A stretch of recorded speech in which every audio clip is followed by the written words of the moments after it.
discussing some things about the Cold War, conclusions I'm coming to, and things I'm finding out, and learning a lot of new stuff. That for me, it's new. I'm just sharing it with you. It's not scholarly. You might disagree with what I say. Sometimes I'm gonna just be talking off the cuff. Sometimes I'm gonna be reading from a book. I won't necessarily cite everything I'm reading from. I will mention books and things like that you can go to, but it's pretty easy nowadays to go study the Cold War from a wide variety of views.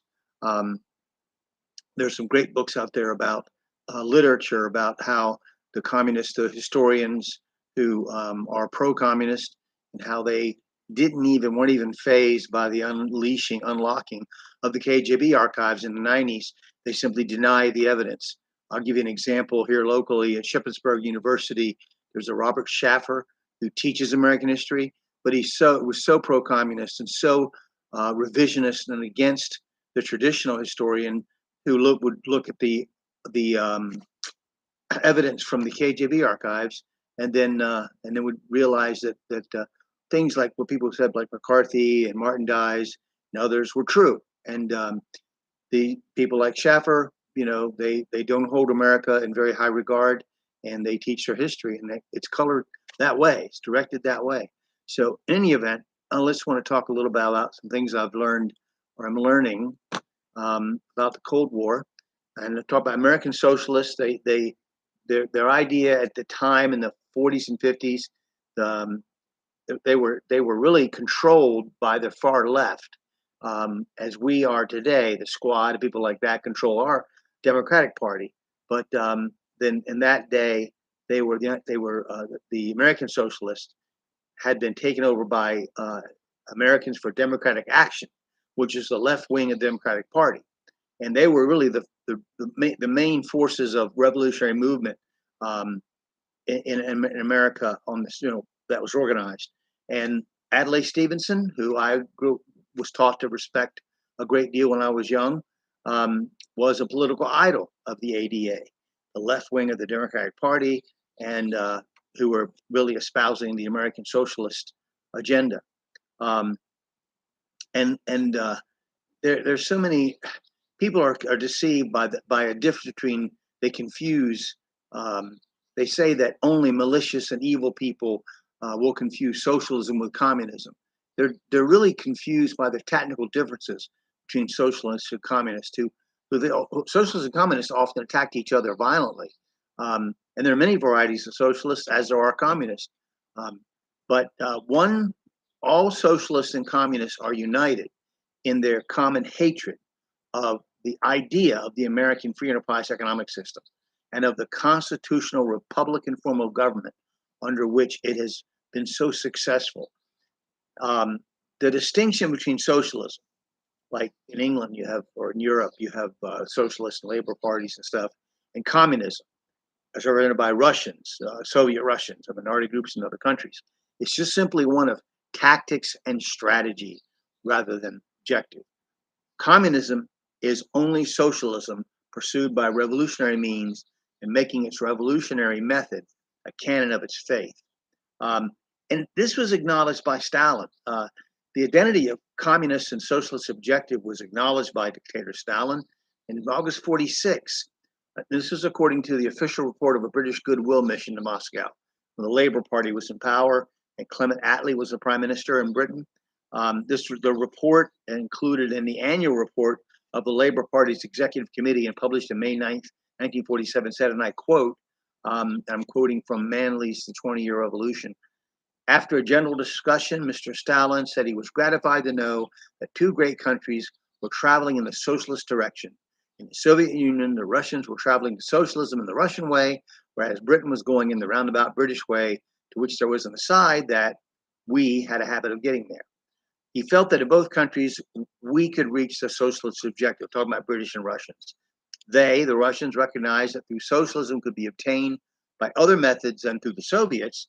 They believed that their method was the shortest, even if the most difficult way, and that it may be accomplished by bloodshed. Britain had the opportunity of a more peaceful approach to socialism than they had in Russia, and although by the British method the chance might be without violence, the process would be much longer. And I'm continuing to quote, Mr. Stalin said he was glad to receive the assurance that the British people desired friendship and understanding with Russia, and that would be amazing if there was no friendship between two peoples, particularly so now that we both had the same aim, the achievement of socialism. Now, American liberals loved the British socialists. That was really demonstrated in May of '53. Uh, Attlee, the Prime Minister of England, attacked the American Constitution, and he was denounced by Senator McCarthy. Now, Attlee was addressing the House of Commons. He said the American Constitution was framed for an isolationist state. I thought he had contempt for the separation of powers in the American government. He insinuated that President Eisenhower couldn't speak with authority because of the constitutional prerogatives of Congress and the Senate. And at a proposed conference with Prime Minister Malenkov of the Soviet Union, he said, one sometimes wonders who is more powerful, the president or Senator McCarthy, Attlee supposedly remarked. Left-wingers in this country praised Clement Attlee's slur on the American Constitution, and this idea, this whole thing of McCarthyism rose to a crescendo after the Wisconsin senator verbally attacked Attlee. In a single issue on the same page, New York Times reported denunciations of McCarthy by 4 different groups: the ADA, the B'nai B'rith, Freedom House, and the communist-controlled National Council of the Arts, Sciences, and Profession. New York Senator Herbert Lehman, he was a pillar of the ADA, the left wing of the Democratic Party. He issued an ultimatum to President Eisenhower: either stop trying to achieve unity in the Republican Party by appeasing McCarthyism, or sacrifice the unity of the, quote, free world. 12 clergymen in Boston, members of the Back Bay Ministers Association, took it upon themselves to offer an apology to Queen Elizabeth and Attlee for McCarthy's remarks in the Senate. Now, Marx and Engels, if you go back and read the Communist Manifesto, you'll see exactly how we have adopted almost every plank of that in this country. So once again, and the point of this, me bringing these things up, is that the Cold War cannot be understood in terms of simply us versus Russia, Soviet Russia, and our influence and their influence around the world. There also is the element of their working and communist thinkers and believers working in our country to undermine our country. And it gets even deeper once the new communism, the new left, starts to flex its muscles in the 50s and 60s. So, socialists would maintain, some socialists, that individual liberties like Americans enjoy under the Constitution can be preserved in a socialist society. But others, frankly, advocate what they call social discipline. And the coming victory of democracy, Thomas Mann, pretty famous person, I'm quoting him, a reform of freedom is necessary, which will make of it something very different from the freedom of our fathers and grandfathers, the epoch of bourgeoisie liberalism. Now we need something different from laissez-faire, laissez-aller. For freedom cannot survive on such a basis. Freedom has been driven out of liberalism. Driven out by the deepest anguish, freedom must be restored through social discipline. Mann's book was translated from the German by Agnes Meyer, wife of the publisher of Washington Post. The text was a lecture which Mann delivered on a coast-to-coast tour in 1938. There's this, and this is going to become important again later in our country. There was this sort of this swelling up undercurrent of, we really, our rights and freedoms and stuff like that, that needs to be revamped. There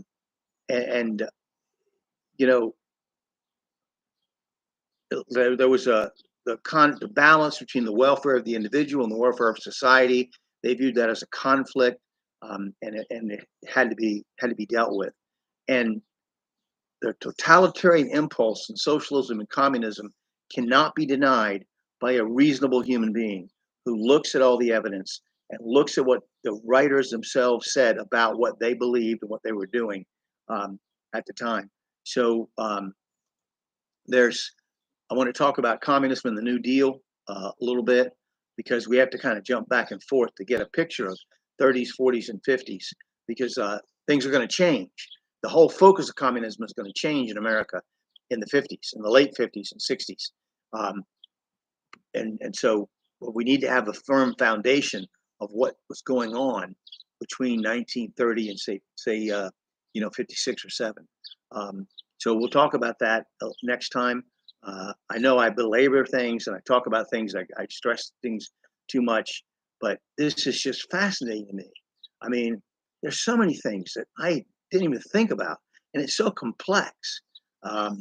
It's not simple. So I give an example, like as a comparison with the Cold War, racism, for instance.